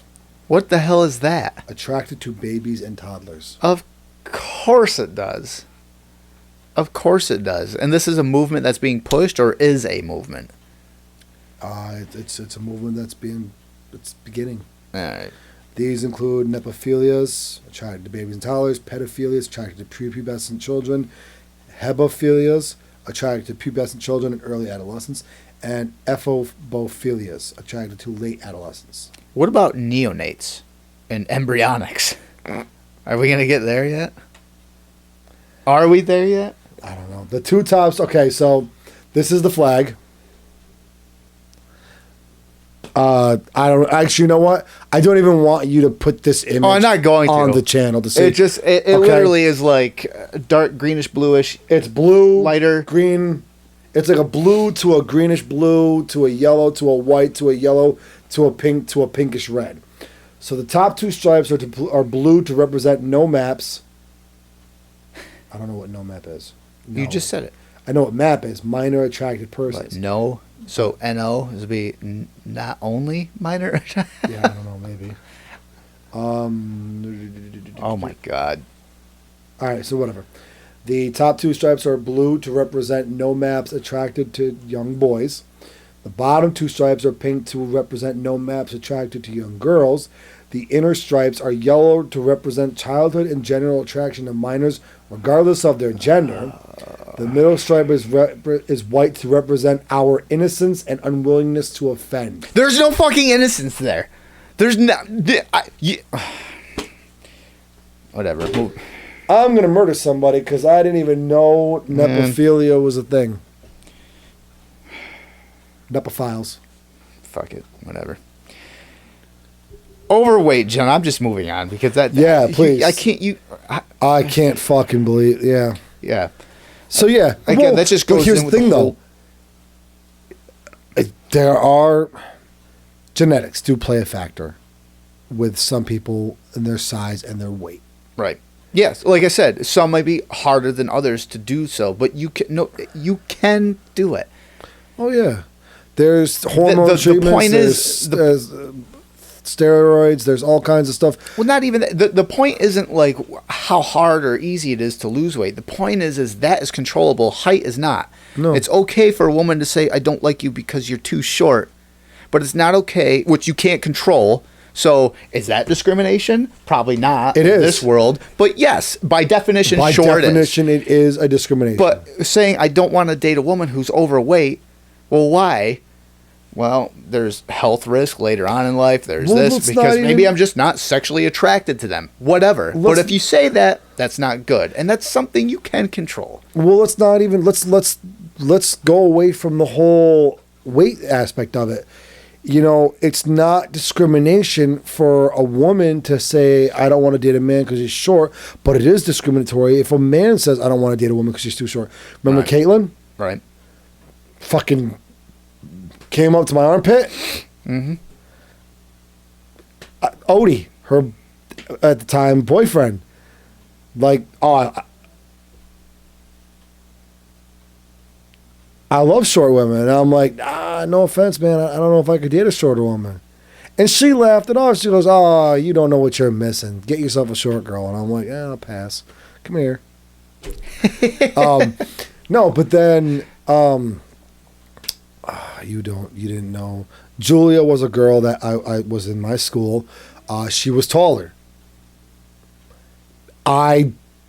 Now here I am in college. I make that comment. Like, I don't know if I could date a short girl. Sorry, not that short. You don't know what you're missing. Back in my high school days, the girl Julia, I had a crush on her. I tried. And she was 6 feet tall. Actually, I think she was. She was like 5'11", something like that, maybe 6 foot. She says, you're cool. I think I remember. I don't know. Maybe I was high a lot. That could have been also a reason why she didn't want to date me. Or hang out with me. But I think... Did she even know you existed? Yeah, she knew I existed. Mine, she's mine. No, she knew I existed. And I think she knew I liked her, but she just never... Anything more than just the occasional chat and little flirt here and there, and that was as far as it ever went. And I just always got the impression she just didn't dig me. Right. And I've only ever, over the years, you kind of go in and out of touch with people. They're usually awake during it, and most of the times they're not. Right. You can't stay serious like that, you fucker. I'm used to it by now. I know. I'm used to it by now. You aren't. But yeah, I mean, she's only ever been with taller guys. Right. Her height or taller. And I'm like, I was shorter than her.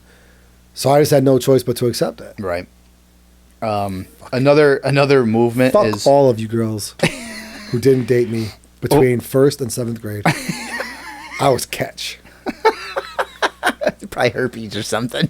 No, I meant my dick was the same size as it is now as it was then. But back then it was actually pretty good size. Hey, I heard PETA's looking for overweight. There's an overweight gentleman that says public seating being too small or not constructed to hold weight causes him anxiety and is also oppression. Public weight.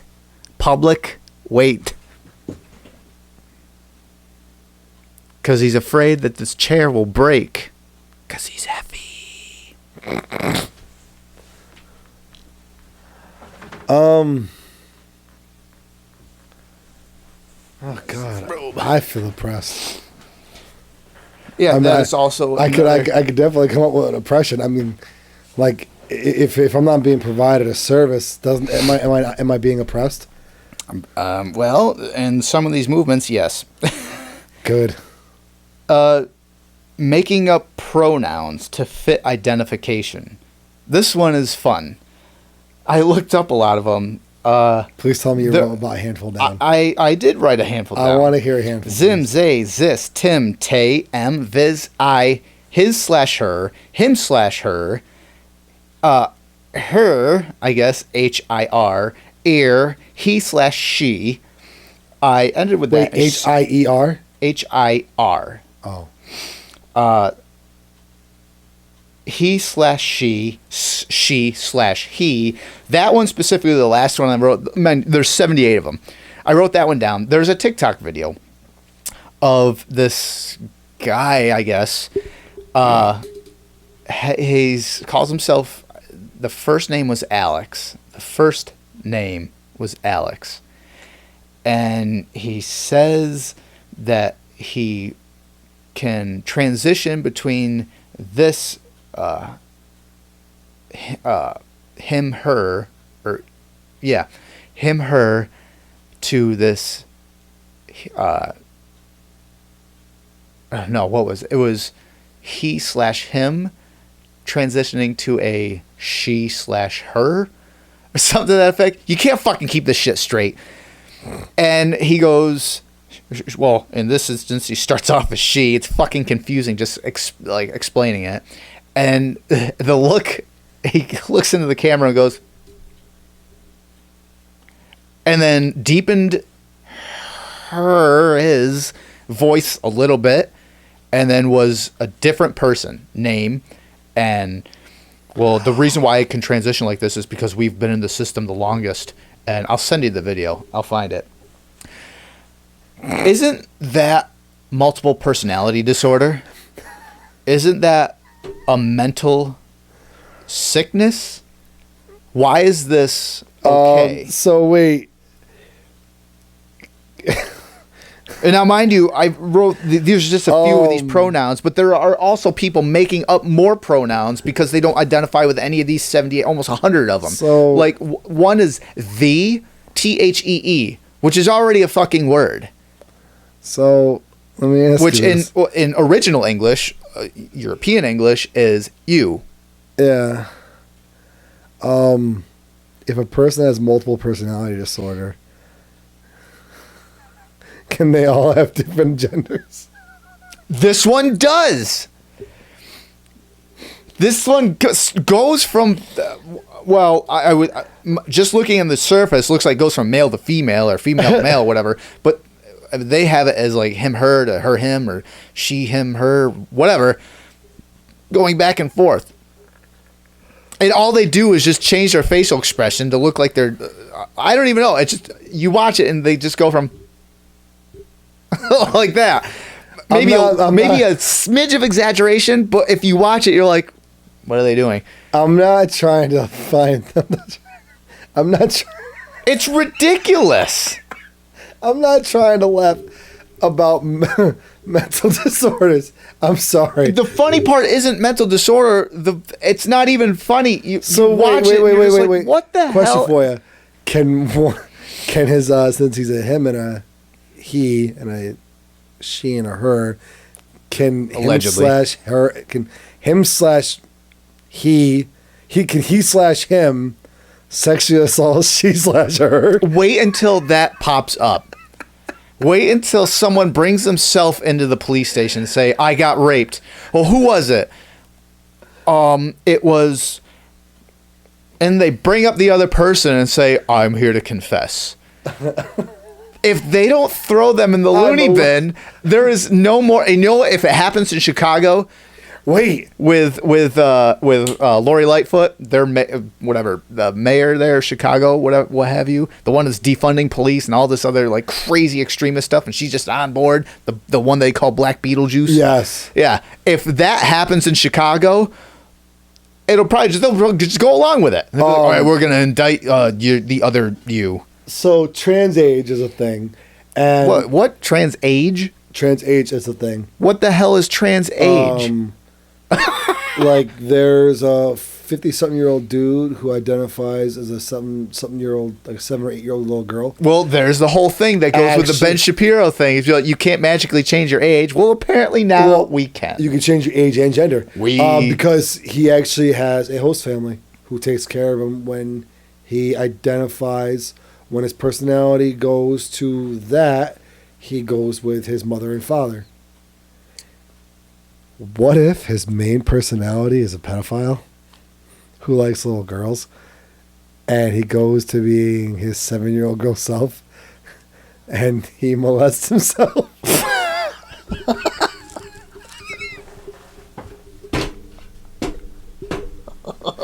Show me where I touched you. Right here. He's doing it again. It's not me. My actions aren't my own. Oh my God. We are fucked. Yeah. I swear that's multiple personalities. That is. And here's another thing. I mean, whatever happened, I mean, since we're well off where we started now at this point. But that was a transition halfway through. That's fine, because at this point, this is good. Like, maybe I can get some information out of this. You know, originally when the gender identification situation started, it was a disorder. They were able to measure. It was a measurable chemical imbalancement in the brain. They were able to see that there was an issue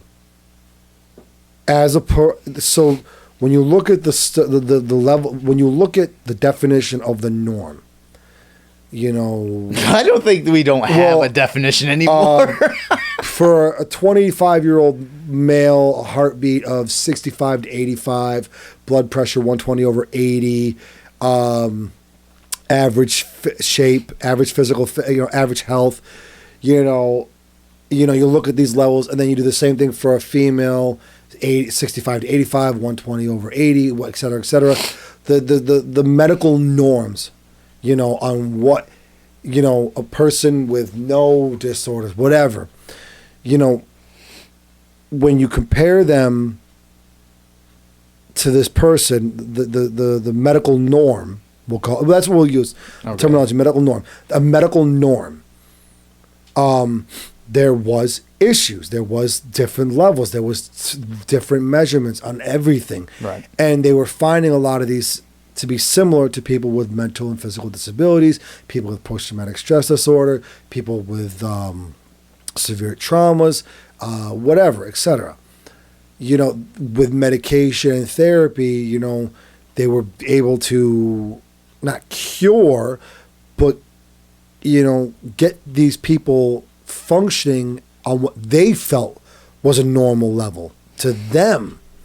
Like, so you identify as this, because it used to be gender identification disorder, GID. It's no longer a disorder because nobody's treating anymore. No. I can't sit there and fucking all of a sudden identify as a dog and start humping your fucking leg. Start fucking pissing on poles in the middle of the street. Yeah. And I don't say that like being facetious. I legitimately believe yet. Yeah. Because now, just as you just told me, pedophiles are now pushing for a movement. Like, if pedophiles are going to become a movement, one, I'm really going to push to move to Texas. And two, what else is there after that? I'll fucking move with you. Like, what else is there? I mean, if you're not going to stop at pedophilia, that, to me anyway, is the last... I mean, unless the next movie you're going to be is like, listen, I murder because it's just... it's just something in me. It's identification. It's whatever. And they'll be like, well, all right, well, like, where are you going to draw the line? I mean, and with that, whatever their movement may be, whatever their end goal, well, we know what their end goal they want it to be. End goal. We know what they want their end goal to be. Whatever they're trying to accomplish now, though, whatever that may be, where, like you said, where does it stop? Because with trans age being a thing now, what is it in the court of law, especially if these things become where you can't convict? Because there is a law that if a 13-year-old girl or 13-year-old boy identifies as a 27-year-old man or woman, that's what I was just going to bring and up. then has sex with a 27-year-old man or woman, you can no longer prosecute. So that's already been a thing? I don't know. I was just going to bring that up as like, what if that happens? Because that's now what I'm saying. Yeah, now if they're making it okay for kids to be like, well, they're transitioning. It's like, fuck, the kid's 9 years old. What the hell does he know about transitioning, or she or whatever know about transitioning? They don't. Now they're going to bring, it's like, well, no, this is what their natural progression. This is who they are. So now you take that same 9, 8, 10, whatever year old kid and say, well, no, she is actually 30, and that's who they actually are. They're very wise for their age. Well, okay. But going along the lines of the path we're going, that should be okay. And if that is okay, now you have someone in NAMBLA coming along and hooking up with said person. Well, now we're in this weird gray territory according to all this crazy movement stuff. Now it's not pedophilia, even though it is pedophilia, because it's actually a 27 and a 30-year-old. Because that's how they identify. Because you can't call a woman who identifies as one of these pronouns or something else a woman, because, well, that's not who they are. Like, where do the lines get drawn here? Remember the video of Ben Shapiro on the stage with a few other people? One of them was a transgender woman, and Ben kept referring to Caitlyn as him. Mm-hmm. And literally the transgender woman goes, if you do it again, you'll go home in an ambulance or whatever it was. Yeah. It's to the point where transgender women can threaten with assault a person for using the wrong pronoun and without any repercussion. Right. It's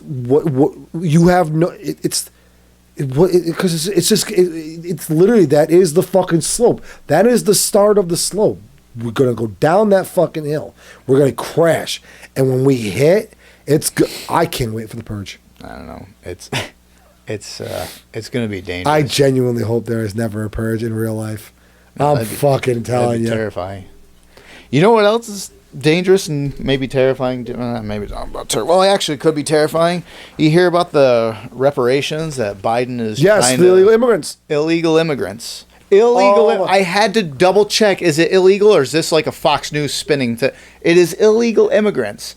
Biden wants to push, here's the number, $450,000 to each member of a family that was split during their migration to America. If they were split over the border or whatever, that's if. So let's say they get this illegally. They're in the United States. They get paid this money. Now you have those members of the family that can reconnect somewhere who are, mind you, coming to America illegally is a federal offense. So they are felons who are now getting almost $500,000 for breaking the law. Are we fucking home? What the fuck is going on? For anybody. And I mean, you know who's going to be pissed? The black culture. The ones who claim... The ones who have nothing to do with racism or slavery, were not slaves or anything, but are demanding reparations. You know what's fucked up? They're going to be pissed. So what is If this Joe passes. Biden, party-wise? He's a Democrat. Okay. He used to be a liberal, correct? I believe. I don't know if he ever was libertarian. Whatever. Martin Luther King once said, I think it was Martin Luther King or Martin Luther King Jr., one of the two, that the white liberal or whatever it is a man not to be trusted. He'll appeal to the black community when all he's trying to do is really double like two-time him or whatever. You're right. It's crazy that Biden, who literally geared a lot of his campaign to the black community to try to win the vote, is now proposing this for illegal immigrants. Because he said during his campaign, he claimed that America could take on 2 million immigrants a year, which I believe... I don't know if we've hit that yet. I know they always claim there's like hundreds of thousands crossing the border. I don't know the actual number of illegals that have come since he's been in office, or maybe even right before that. But the fact, when I saw that, I had to double check. I was like, is this a real thing, or is this like a right-wing news? And who the fuck's going to pay for it? I don't know, because let's throw the number out that Biden claims. We take in 2 million immigrants. No, we don't even use that. I don't look up to see how many illegal immigrants have come across in the last half a year. We don't go 9 months, just half a year or whatever. Okay, hold on. That's $500,000 per immigrant. Per illegal immigrant. So they were saying, what's the number? 1.66 million. Okay, so that's... So let's do the math here, really quick. Calculator. 1.5. So that's $750 million. Oh, too many sixes. 666. Times 400 and what? 450,000.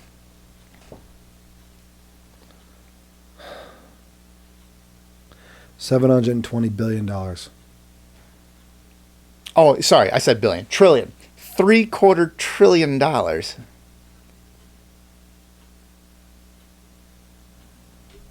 Where are we printing this money up? That little... Our taxes are... We're going to be paying more in than we earn. You see Democrats want... the rich to pay like 90 percentile taxes, amount of money that they come in. 90% of what comes in, they want them to pay tax.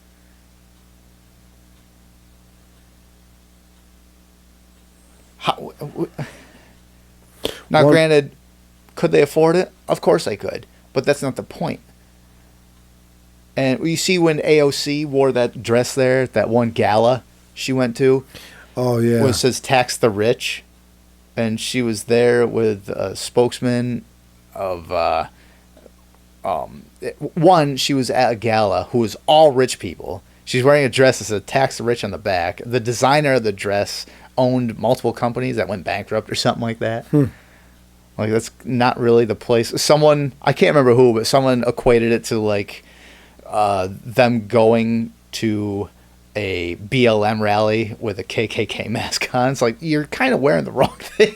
It's got a gala. It's like, it was some crazy $20,000 or $100,000 or $50,000 event. I think it was $50,000 event. Some crazy event you had to pay an immense amount of money to get into that no normal person would get into.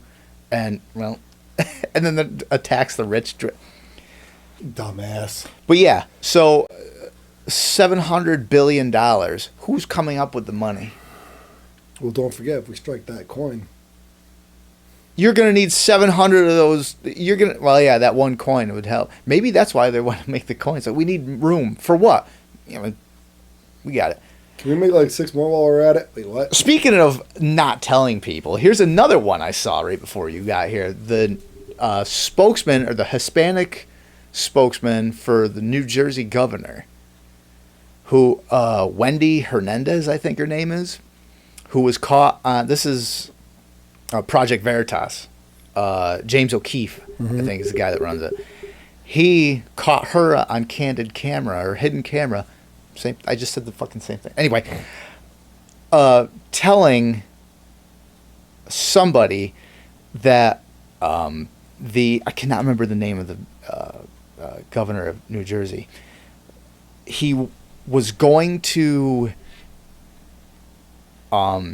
He wasn't going to push the vaccine mandate for New Jersey until after the election, assuming he got reelected, because I'm paraphrasing this, she said that a majority of the people are into my freedoms and freedom to Phil Murphy. Yes, Phil Murphy. She said that most of the people were into my freedoms and all this other freedom bullshit. Like, she said verbatim something like my freedom shit or some stuff like that. That's what she said. And they approached her and said her, like, confronted her about it. And of course, in typical politician caught red-handed doing something, just like, oh no, I don't, and then walks away. And well, first she's in a parking garage, like, I just got in a car accident. I was like, you haven't. That was her first defense, and then she just walked off. But yeah. And that's not taken out of context. That's on video. You can watch her saying that, which is the issue. There isn't the mandate per se. The issue there is a politician caught completely red-handed on camera, showing we keep this stuff from you. The mandate is politicized. The vaccination thing is politicized now. That's 100% proof right there. It is. We're not going to push a mandate until after I'm reelected, because if I push the mandate before I'm elected, well, I'm not going to get so many votes. She get my vote right in her butt. It's a weird vote. It's quite the check mark. The blue check mark for sadness. And butt stuff. Butt stuff. That was the first time it was entered. I know. This whole almost the whole time. Almost. Whatever. Almost one podcast. Join the dark side. Maybe not. I don't know. I can't see the